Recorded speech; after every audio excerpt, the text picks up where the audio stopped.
Hello everybody, welcome back.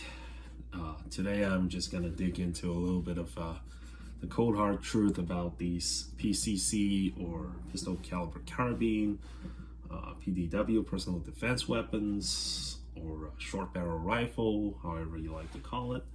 I want to focus on pistol caliber and short barrel large format pistols, or SBRs. And this example here is a CZ Scorpion. Let's do safety check. Nothing in the magazine well, and nothing in the chamber. Alright.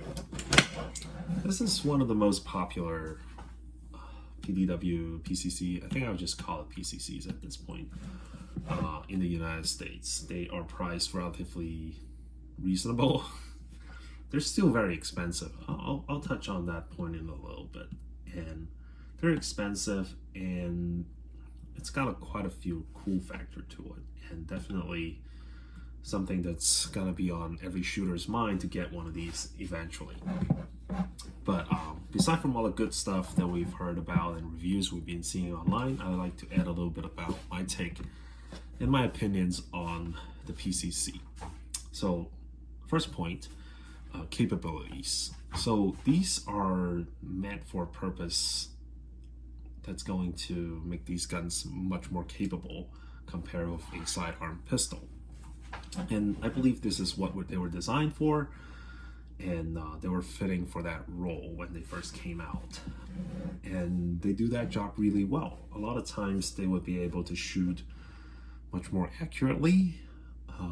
You have a lot more system to help you accomplish that. For instance, you have choice to get a muzzle device. You have much larger capacity magazines. This is a Magpul 35 round magazines for 9mm. You have a longer barrel in general. Most of the time you'll find these with 9-inch barrel, 7-inch barrels. They're gonna be longer than your standard or your duty size pistols. They have more point of contact, meaning that it's a little bit more stable compared if you were just plain pistols. Of course, rails for your optics. These combinations of forces, also sling point as well, which comes into how you use a sling, or if you use a sling at all. All of these combinations make these PCCs a lot more capable than a standard handgun. But right now, according to US law, because they all had a 16-inch barrel, less than a 16-inch barrel, they cannot have a stock unless you get in the paperwork and pay the tax stamp to get an SBR, or buy an SBR straight from the store, get through the paperwork that way. You can only put a pistol brace on this, but law changes, so probably by the time you watch the videos, we might not even have a choice to get one of these anymore. But right now, we have these pistol working with a brace to give you the third point of contact. Oh, a little dusty. So, in terms of capabilities, it's going to be much more capable than a pistol. On a CZ Scorpion like this, I've been able to make pretty good hit all the way up to 50 yard, 100 yard, pretty comfortably. And I've been pretty happy with the performance on this weapon. And I won't be able to make a lot of those shots with a pistol, no matter how much I've been training. Pretty much, if there are better shooters out there than me, and you can do it, but this will make your life a little easier, or I should say much easier. But also in capability, I think I want to clarify the truth that this is not a replacement for a rifle, or a replacement for a like 300 Blackout or 5.56, or the 5.45, 5.39, the Russian stuff, the intermediate cartridges. They can shoot out of a shorter barrel. We've seen some AR SBRs. They use rifle cartridges. Those are in the same realm. You talk about them a lot with PCCs a lot, but I think we should put them on a different category because those weapons have way more power, concussions, and ability in damage-wise. This is much more of a, I don't want to say replacement for pistol, but very much, well, might as well be, because I think if you're arming a force for, you know, defense, your military or your police force, this would be a much more capable system than a pistol. But at the meantime, you're not putting them onto a rifle cartridge. All right, I'm rambling a little bit, but just to sum it up, on capability wise, you shouldn't expect a huge improvement in terms of damages and wound cavities, etc., because this is still a pistol caliber. And that sums it up my first point. The second point, it's PCC and its relevancies. I really want to say it's very relevant, but in my daily life, this is way too big for any kind of concealed carry. Hiking gun, you've seen videos, people trying to put these into, a truck gun, a hiking gun, all sort of stuff. But the reality is the format itself, it's still just a little over the head. They are light enough, but not to a significance where the trade-off is worth it. What I mean by that is, for instance, this is a CC Scorpion, weighs about 7 to 6 pounds, beside anything else you add on to it. This is another PCC I have. This is a KUSA KP9 with a Holosun red dot, nothing in the chamber, no magazine. And this thing weighs like 8 pounds. So the trade-off of having this weapon as, a little bit more concealable, maybe something that you can carry while you're walking in or hiking, it's kind of unrealistic. I think I'm speaking for the majority here. I don't think most of us are going to carry one of this or have a backpack of this, just being as a concealed carry weapon. As a truck gun, I have my opinions over firearm within a vehicle, because I think you need to do a lot more research and be a lot more careful while you're making that decisions, just because you can lock it up, but at the same time your vehicles have a larger target being, you have a larger target hidden in your car. Maybe there are telltale signs. Thieves are kind of ruthless and crafty these days. If you live in the Pacific Northwest, you know what I'm talking about. Anyway, going back to that. The trade-off of a PCC over a rifle, I'm talking about AR rifles. I'm not super familiar with the other platforms, but if I would say, let's say, I'm going into, how about worst case scenario, end of the world, I have to get out of town. From where I am, I had to get to Idaho. I have to get out of the city because, a volcano, end of the world thing happening. I had to get out of the state. And in my opinion, my escape route is gonna be heading east, because I have families, I have places I can go instead of a little tiny apartment. And running out of gas, I had to be on foot through mountain passes.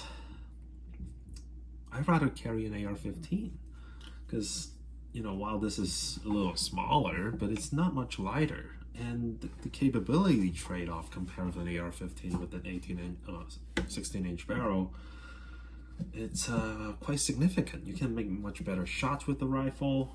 You can have a much bigger wound cavity, comparatively speaking. While it's very nice, it would share the same caliber as your sidearms, but a rifle, it's really hard to be replaced.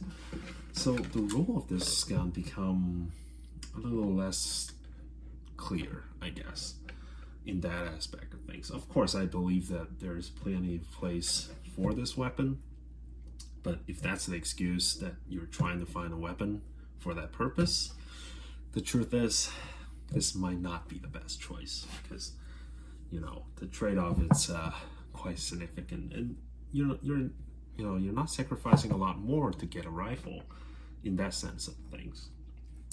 And the third point I want to add on to is price. This is I wasn't sure if I want to bring this into the video at all when I first started making this, because my CZ is waiting for my SBR paperwork to come back. My KUSA, I haven't even started that yet, because I have two forms going through. I have the SBR and I have a suppressor going through. So a lot of hassle to make it right, because you want to build a package together and make it a system that I want to use in some sort of applications, home defense, indoor shooting, etc., etc. Of course, having fun, it's one of the most important things. These are very fun to shoot. Going into indoor range, going into indoor ranges, shooting at outdoor ranges, or just like going out. There are places in Washington where you can just bring your gun out and shoot. These are fantastic. For what it is in pistol caliber, you can plink a lot. They're relatively cheaper ammo compared with rifle rounds. You can make really good shots up to like 50 yards, 100 yards, and you'll be making really good shots. The fun factor is there. Smile per miles is what I like to call it. It's definitely there. These are extremely fun to play around with, and that's something that I don't think. That's one thing I can't really wrong these guns for. And but the price, I still had to come back to the price, because for a basic one without the pistol brace, now CZ Scorpions are going up in prices too. You're looking at least $800 all the way up to like $1,000. Adding a brace, red dot, all that jazz coming together, you're looking at good $1,200. You need extra magazines and obviously more ammo. The price, man, it's very hard to justify, because even today, February 2022, you can get an AR rifle for a good one. I'm talking about like a Smith & Wesson M&P or a Ruger 5.56. A basic one could run you around $600-700. A very nice one probably runs you up to like 1500s, but that comes with like all the fancy furnitures, mid-length gas system, nice hand guards, M-lock stuff. But on a PCC system, look at a Scorpion, you're starting out really expensive already, and you keep adding on to it just to make it right. And to each to their own. But with all the compromises compared with the rifle and the ability that it has, I think they are way overpriced. But smiles per miles, right? It's definitely still fun, but it's really hard to justify the cost. I've been waiting to see if I could get myself an MPX, which is the SIG versions of the AR 9mm. Well, it's not really an AR-15, but more of a AR-18, because it can get a folding stock on it. AR-10 style of PCC, but that will run you down like $2,000. That's before anything else goes through, like paperwork or whatever you wanted.